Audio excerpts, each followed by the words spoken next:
You seem much louder. Okay. I just want to share a couple reflections, and the reason I want to is because we have all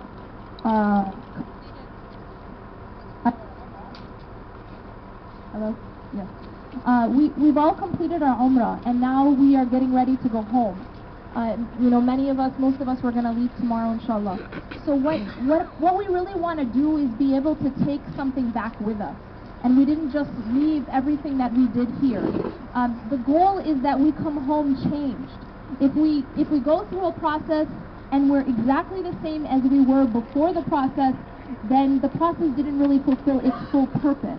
We may have gone through the rituals, but we don't change. And this is sometimes the problem we have with Ramadan. Every year we go through Ramadan, but we come out just the same way we entered. We should never come out of Ramadan the same way we entered Ramadan.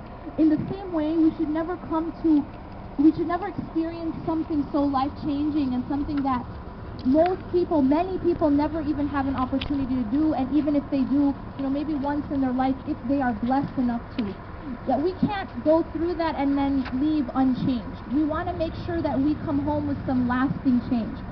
So just some ideas of how we can continue that momentum and go home and be changed inside from the experience that we went through.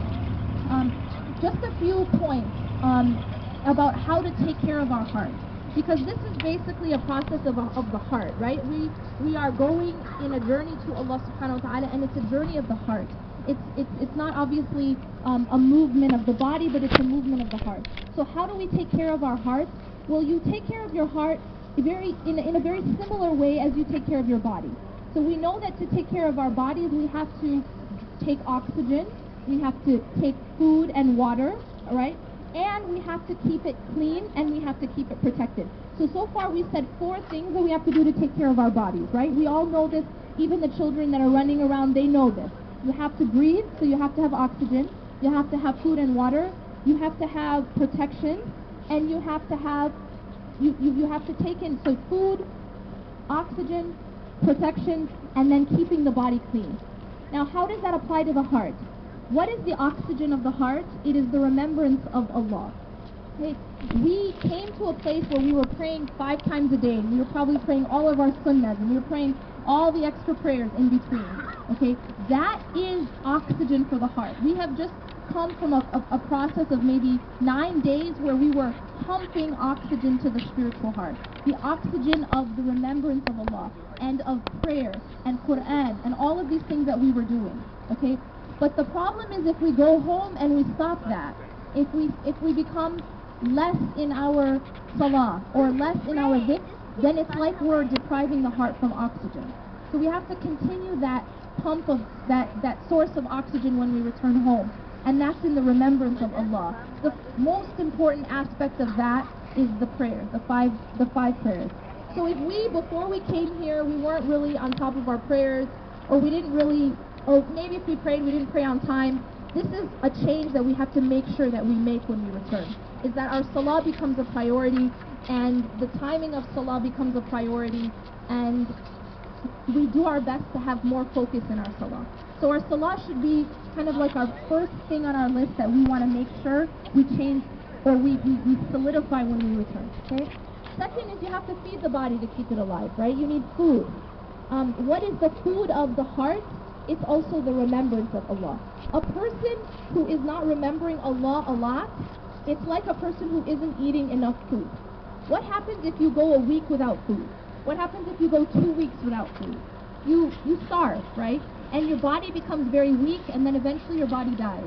The heart is the same way, that if you deprive the heart of the remembrance of Allah for a period of time, it becomes weak, it becomes sick, and eventually it can die. So this is something we have to continue to do in our remembrance and our connection to the Quran. Number 3, what do we do with our body to keep it protected? We have to cover it, right? When you're going out in the sun, you cover it. When you're going in the cold, you cover it. In the same way, you have to protect your heart. And the protection for the heart, Allah has given us the rulings for the protection of the heart. It is by protecting the openings to the heart. And what are the openings to the heart? The eyes, the ears, and the tongue. So if you want to protect your heart, it's not enough to just feed your heart. Because you might feed your body, for example, you take oxygen, but imagine that every day you go and you expose yourself to germs, you expose yourself to bacteria, you expose yourself to dirt. What happens is you're going to get your body dirty again. So you might clean your heart, you might clean your body, but then you end up getting dirty again. So here we have to make sure that we are, when we go home, we have a protection for our hearts. We just went through like an intensive purification process, correct? So it's kind of like going and taking a massive bath, right? You just went through a process which inshallah ta'ala cleaned your heart, right? You went to Umrah, and inshallah Allah accepts, and it's, all your sins are forgiven inshallah ta'ala.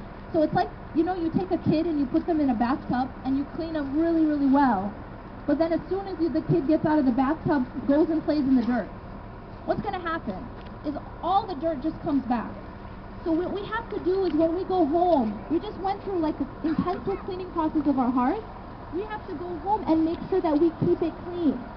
And the way to keep the heart clean is through consistent tawbah, consistent istighfar. Because we all have sins, right? There's no way that we're not perfect. The Prophet ﷺ himself used to make istighfar 70 times a day. And some narrations say 100 times a day.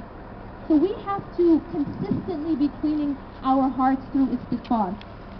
Keep your hearts clean, and then finally you have to keep your hearts protected by guarding your eyes. Be careful what you look at, because what you look at of the haram, it imprints on your heart. And what you listen to of the haram, it imprints on your heart.